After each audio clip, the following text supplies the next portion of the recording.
డబ్బు కోసం మనిషి ఎంత కష్టమైనా పడడానికి రెడీగా ఉంటాడు.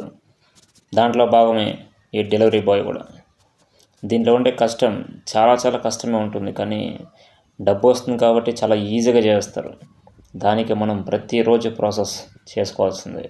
ప్రతిరోజు వర్షం వస్తుంది కాబట్టి వర్షాకాలంలో ఖచ్చితంగా రైన్ కోట్ ఉండాల్సిందే. రైన్ కోట్తో పాటు మనకి కావాల్సిన పవర్ బ్యాంక్ కావచ్చు, ఇయర్ ఫోన్స్ కావచ్చు, ఇంకా హ్యాట్, మూతికి మాస్క్ వేసుకొని నడవాలి కాబట్టి అవన్నీ రెడీ చేసుకొని ఇంకా స్టార్ట్ చేసుకోవాలి. నెక్స్ట్ మనం రోజంతా నడుపుతూ ఉంటాం కాబట్టి నీరసం రాకుండా ఏదో ఒక ఫ్రూట్ ఉండాలి. డిహైడ్రేషన్ కాకుండా హైడ్రేట్గా ఉంచడానికి ఇలాంటి ఫ్రూట్స్ ప్రతిరోజు తీసుకుంటూ ఉంటే బాడీ కొంచెం స్ట్రెంతీగా ఉంటుంది. సో చాలా మంచి పద్ధతి ఇది మాత్రం ఖచ్చితంగా ప్రతి ఒక్క రైడర్ ఫాలో అవ్వాలి. నేను అలాగే ఫాలో అవుతూ ఉంటాను. అంతే, స్నాక్ రెడీ. ఇక షూలు గీలు వేసుకొని ఇంకా రెడీ అయిపోయి ఫాస్ట్గా కిందికి వెళ్ళిపోయి పీజీలో ఏం ఫుడ్ ఉందో తెలియదు, ఒకసారి చూడాలి. వాళ్ళు డైలీ చేసేదే ఉంటుంది, రైసు పప్పు, అంతే. రైసు పప్పు, ఇది కొంచెం బిన్నెలు వేసుకొని తినేసి ఇంక స్టార్ట్ చేసి డ్యూటీ. ఈ రోడ్లో వెళ్తున్నప్పుడు భయం వేస్తుంది, కానీ చేయక తప్పదు. పోతా ఉంటే ట్రాఫిక్ 11 గంటలకి ఎంత ట్రాఫిక్. ఇదే మన ఫస్ట్ ఆర్డర్ తీసుకోవడానికి వెళ్తుంటే చాలా విచిత్రాలు దొరికినాయి ఈరోజు.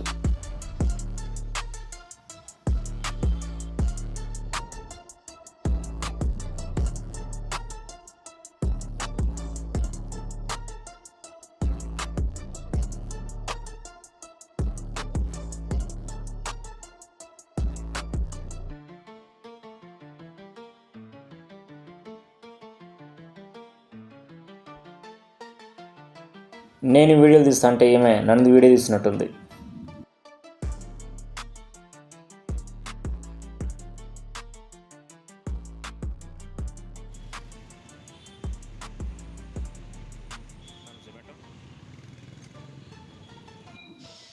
దీన్ని చూసిన తర్వాత నాకే ఆశ్చర్యం అనిపించింది. ఇంత పెద్ద సిటీలో ఇంత పెద్ద అడవి, ఇది సిటీలో లేదు, దట్టమైన అడవిలా ఉంది. చాలా బాగా పెంచారు అడవుల్ని. ఇలాగ విలేజ్లో దొరకడమే కష్టం. ఇది రెస్టారెంట్ వాళ్ళకి ఎంట్రీ, కానీ మాకు కాదు. మాకు ఈ చిన్న దారిలో వెళ్ళి తీసుకోవాలా. డబ్బుల ప్రభావం మనుషుల మీదే కాదు, కుక్కల మీదుగా పడతాయి అనడానికి ఇదే నిదర్శనం. చూడండి, వాళ్ళ ఓనర్కి డబ్బులు ఉంది కాబట్టి లోపల ఉంది, వీళ్ళకి ఓనర్ లేదు కాబట్టి బయట ఉన్నారు. డబ్బులు ఉంటే మనిషే కాదు బ్రో, కుక్కలు కూడా స్టేటస్ చూసుకుంటుంది. చూడండి, ఈయన చూసారంటే ఎన్ని గాయాలు, ఎన్ని ఆపరేషన్ జరిగింటే అన్ని గాయాలు. ఇన్ని గాయాలకి కారణం ఏముంటుందో మరి. ఇక చూస్తే ఈ గ్రిడ్ చూడండి ఎంత బాగుందో. చిన్న తోటలో ఒక చిన్న పందిరిలాగా బాగేశారు. ఈ ట్రాఫిక్లో పోవాలంటే ఎంత తలకాయ నొప్పో. ఇక్కడ విచిత్రమైన చూడండి ఎంతమంది లవర్స్ కూర్చో ఉంటారో. ఫ్రీడమ్ అంటే ఇదేనేమో మేబీ. ఒకటి, నెక్స్ట్ అలా చూసుకుంటూ వెళ్తే రెండో జంట కనిపిస్తుంది చూడండి. రెండో జంట, ఇప్పుడు కనిపించేది మూడో జంట, ముగ్గురు ఉంటారనమాట. అది విషయం. ఇకపోతే 4, 5, 6 ఇటు చాలామంది ఉన్నారు, మనకు అంత టైం లేదు. తర్వాత ఈ చెట్టుని చూడండి. ఈ చెట్టుకి వయసు ఎంత ఉండొచ్చు, ఎన్ని సంవత్సరాలుగా అలాగే వదిలేసింది ఆ చెట్టు, ఇంత దట్టంగా పెరిగి ఉంటుంది. మీకేమనిపిస్తుంది, ఎన్ని సంవత్సరాలు ఏంటిది అనుకుంటున్నారు? ఒకసారి కామెంట్ చేయండి. నెక్స్ట్ మనం తీసుకోవాల్సిన ఆర్డరు ఇక్కడి నుంచే. ఇప్పుడు మనము డైరెక్ట్గా లోపలికి వెళ్ళిపోదాం. Let's start. మనం తీసుకోవాల్సింది ఇక్కడే. తీసుకున్నాం, వేసుకున్నాం, జంప్. ఇక్కడ ఇవ్వాల 3rd floor 4th floor పోవాల. ఇచ్చేసి బయటికి రాగానే వర్షం స్టార్ట్. మీరు గమనించారంటే అక్కడ నేను వెళ్ళినప్పుడు వర్షం ఏం లేదు, కానీ బయటకు వచ్చినప్పుడు మాత్రం వర్షం వచ్చేస్తుంది. జస్ట్ 2 minutes టైంలో వర్షం స్టార్ట్ అయిపోయింది. అక్కడ పిల్లవాడు వర్షంతో బలా ఆడుకుంటున్నాడు చూడండి. ఇంకా వర్షానికి ప్రొడక్షన్గా మొబైల్ పౌచ్లో వేసేద్దాం, స్టార్ట్ చేసేద్దాం. నెక్స్ట్ ఆర్డర్కి నేను వెళ్ళింది వచ్చేసి ఒక అపార్ట్మెంట్కి వెళ్ళాను. ఒక అపార్ట్మెంట్లో టేబుల్ టెన్నిస్ ఒకటి ఉంది. లోపలికి వెళ్తే అద్భుతమైన వ్యూ, స్విమ్మింగ్ పూల్ ఎంత బాగుందో చూడండి కదా. తర్వాత నాకు తెలిసి ఇలాంటి రోడ్డు మన ఇండియాలో ఎక్కడ లేదు. దీనికి స్పెషల్ వేరు. ఎందుకంటే మామూలుగా ఇండియాలో అందరూ లెఫ్ట్ సైడ్ వెళ్తారు, రైట్ సైడ్ వచ్చే వాళ్ళు వస్తూ ఉంటారు. కానీ ఈ రోడ్డు మాత్రం అలా కాదు, దానికి భిన్నంగా ఉంటుంది. మనము రైట్ సైడ్ వెళ్ళాలి, వచ్చేవాళ్ళు లెఫ్ట్లో వస్తూ ఉంటారు అనమాట. ఫారిన్లో లాగా మామూలుగా మనము లెఫ్ట్ హ్యాండ్ స్టీరింగ్ ఉంటుంది కదా, ఆ దేశంలో ఇలా ఉంటుంది. కానీ ఇండియాలో మాత్రం ఈ ఒక్క రోడ్డుకి ఆ స్పెషల్ అనుకుంటా. ఇక్కడ లెఫ్ట్లో కనిపించే మాల్ వచ్చేసి గరుడ మాల్. గరుడ మాల్ ముందరే ఈ రోడ్ ఉంటుంది అనమాట. ఈ రోడ్లో మీరు ఎవరైనా వచ్చారంటే కొంచెం జాగ్రత్తగా వెళ్ళండి, ఎందుకంటే ఇది ఆపోజిట్లో ఉంటుంది కాబట్టి కొంచెం చూసుకొని వెళ్ళాలి. మీరు కరెక్ట్ రూట్లో వెళ్తున్నా అని చెప్పేసి వెళ్తున్నారంటే అది రాంగ్ రూట్ అవుతుంది, చూసుకోండి. మళ్ళీ వర్షం స్టార్ట్ అయిపోయింది. ఆగినట్టు ఆగింది, మళ్ళీ వర్షం స్టార్ట్ అయిపోయింది.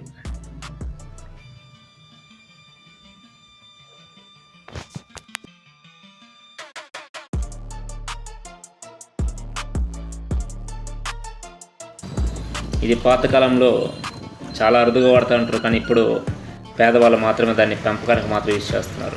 ఇది చాలా బాధాకరమైన విషయం, ఎందుకంటే మనము భారతంలో విన్నాం కదా, ఈ రథమే కదా. కానీ ఇప్పుడు ఏదో వాళ్ళు 10 కోసం 20 కోసం ఆ గుర్రాలని పెంచుకుంటూ పోషించుకుంటూ వాడి కుటుంబాన్ని పోషించుకుంటున్నారు. ఇది చాలా బాధాకరమైన విషయాలు.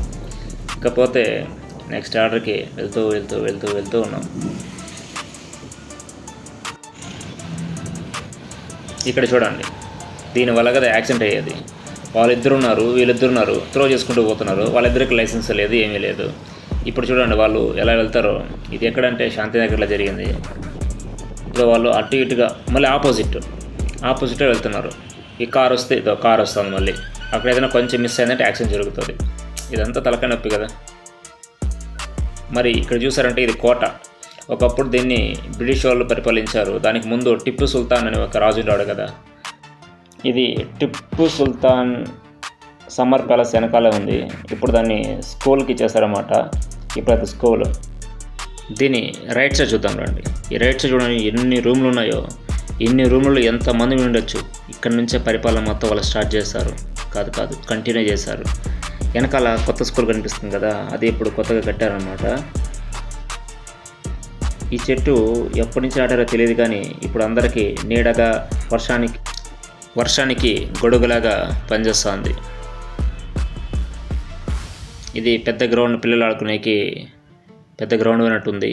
ఒకప్పుడు ఇక్కడ పెద్ద సభలు జరిగేవి అనుకుంటా. ఆ పక్క కాలేజ్ అది ఉందనుకుంటా.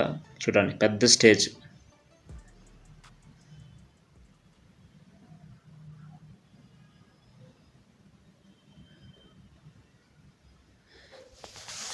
ఇక్కడ ఏంటంటే ఒక కొత్త ఫ్లైఓవర్ కడుతున్నారు. ఆల్మోస్ట్ ఒక సగం అయిపోయింది అనుకుంటే, ఇక సగం ఉంది. ఫ్లైఓవర్లు చూడండి ఎంత బాగా వేస్తున్నారు, ఎంత పొడుగు వేస్తున్నారు. దగ్గర 4 వస్తుంది ఇక్కడ. 4 లైన్స్ వస్తాయి అనుకుంటా. ఇక్కడ పెద్ద కమ్మీలు కూడా, అంటే ఐరన్ స్తంభాలు వేసి పెట్టారు ఇక్కడ. కొత్తగా ఏదో ముందు కడుతున్నారు చూడండి, అట్టే కడతారనమాట. ఆ స్తంభాలు చూడండి ఎంతంత లావు ఉన్నాయి ఒక్కొక్కటి. అంత వెయిట్ ఉన్న దాన్ని తీసుకొచ్చి దాని మీద పెట్టి పిల్లర్స్ వేస్తారనమాట. అందుకే అది అంత త్వరగా ఊడిపోవు, అంత స్ట్రాంగ్గా ఉంటాయి బెంగళూరులో. తర్వాత నేను చూసింది వచ్చేసి వెళ్తూ ఉంటే పావురాలు చూడండి. పావురాల కోసమే ఒక తొట్టిలా కట్టేసి అక్కడ పోయేవాళ్ళు అందరూ దాని విత్తనాలు, ఫుడ్ ఏదో వేస్తూ వెళ్తూ ఉంటారు. అవి తింటూ అక్కడే జాలీగా ఎగురుకుంటూ ఉంటాయన్నమాట. ఎంత బాగుంది కదా వ్యూ చూడడానికి. ఈయనెవరో స్విమ్మింగ్ పూల్ అయిపోయిన తర్వాత పనుకుని నిద్రపోయికి ఒక టెంట్ వేసుకున్నాడు. డబ్బులుంటే అంతే బ్రో, ఏదైనా చేయొచ్చు. ఇక్కడ చూడండి ఆ ఓడలో చూడండి ఎంత పొడుగు వచ్చాయో, ఇది అడవిలాగా. సిటీలో ఉన్న వాళ్ళంతా ధనవంతులు అనుకోవడం మన పొరపాటే. ఇలా ఎన్నో ఏళ్ళు కష్టపడితేనే వాళ్ళ ఆ రేంజ్లో ఉన్నారని మనం అర్థం చేసుకోవాలి. చూడండి ఎంత కష్టపడుతున్నారు ఆయన, సిటీలో పుట్టి పెరిగి.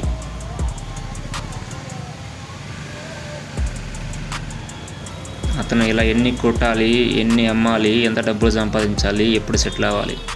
ఇక్కడ ఉన్న వాళ్ళంతా ఆల్మోస్ట్ సెటిల్ అయిన వాళ్ళే. ఈ సందులో నాది బండి రిపేర్ అయిపోయింది. బ్యాటరీ మార్చుకుంటా అంటే బ్యాటరీ అది యాక్సెప్ట్ చేయడం లేదు. ఆ బండి ఆడే వదిలేసి ఇంకా కొత్త తీసుకుందామని చెప్పేసి వెళ్ళిపోయినా. వెళ్తూ షోరూమ్కి వెళ్ళిపోయి అది అక్కడ పారేసి కొత్త బండి తీసుకొని వస్తూ ఉంటే పోలీసులు ఎవరిని ఆపేసి ఇంకా గుంజుతున్న డబ్బులు. అతని దగ్గర డబ్బులు లేవు, కొంటలు మాత్రం ఉందంట. ఆయన చేసిన తప్పు ఏంటంటే సిగ్నల్ ఎస్కేప్ అయ్యాడు, మళ్ళీ లైసెన్స్ లేదు. కాబట్టి 500 నా అకౌంట్లో వేస్తే నేను చేతికి ఆయనకి. దాన్ని ఫైన్ అనరు, లంచం అంటారు. అర్థమైంది కదా? ఇదంతా మనకి ఎందుకులేండి, పోదామండి. నెక్స్ట్ చూస్తే ఇది విఐపి ఎంట్రీ అనమాట. ఈ ఎంట్రీ మనకు కాదు, ఇంట్లో కూర్చొని తింటారు విఐపిలో, వాళ్ళకి ఎంట్రీ నేను చూపిస్తానండి. ఇది రెస్టారెంట్కి వచ్చే వాళ్ళ ఎంట్రీ అనమాట. ఇక్కడ ఇది రెస్టారెంట్లో కాకుండా ఇంట్లో కూర్చొని విఐపీలు ఉంటారు కదా, వాళ్ళకి ఎంట్రీ అనమాట. ఇది అంటే మేము వెళ్ళేది, రైడర్ వెళ్ళి తీసుకునే ఎంట్రీ అనమాట. ఇది ఒక మనిషి పోతే ఇంకో మనిషి రావడం కష్టం.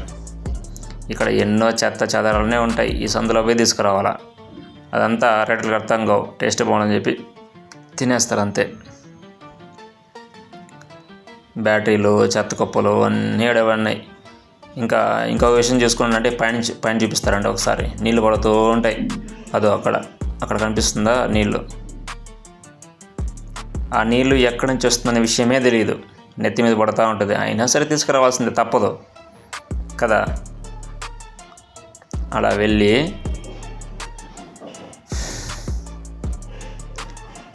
తీసుకోవాలి. తీసుకుంటే మన కోసం ఒక ఆర్డర్ కాసుకోవాలి. ఇదో ఎప్పుడెప్పుడు వస్తాడా అని కాసుకోంది. వెళ్ళామా, తీసుకున్నాం. తీసుకున్న తర్వాత పోతూ ఉండే పని.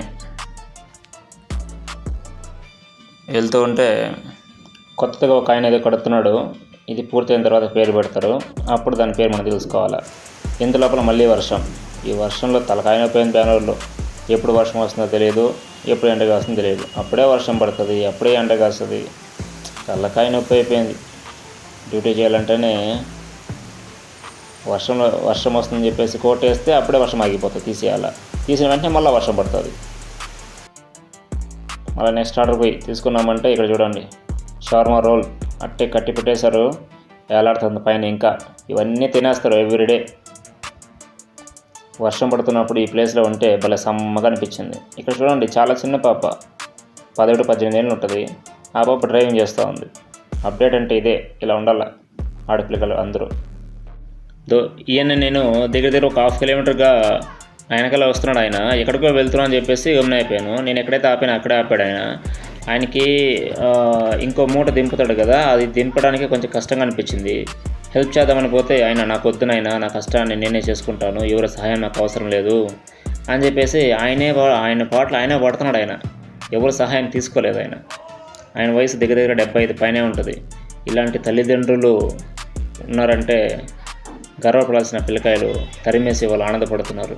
ఇలాంటి సమాజంలో మనం కూడా బ్రతుకున్నందుకు సిగ్గుపడాలి నిజంగానే. చూడండి ఆయన ఎంత కష్టపడుతున్నాడో. ఆ వయసులో అంత కష్టపడడం అవసరమా? పిల్లకాయలు తెలుసుకోవాలి అందరూ. దీని పేరేంటో నాకు తెలియదు, మీకు తెలిస్తే కామెంట్ చేయండి. మర్చిపోయినట్టు నా పేరు. ఈ రోజుకి నాకు ఎంత దొరికింది. నాకు ఈ వీడియోలో నచ్చింది ఇది 1, ఇది 2, ఇది 3. మీకు ఈ వీడియోలో నచ్చినది ఏంటి, నచ్చనిది ఏంటి కామెంట్ చేయండి. అలాగే ఖచ్చితంగా సబ్స్క్రైబ్ చేసి పెట్టుకోండి.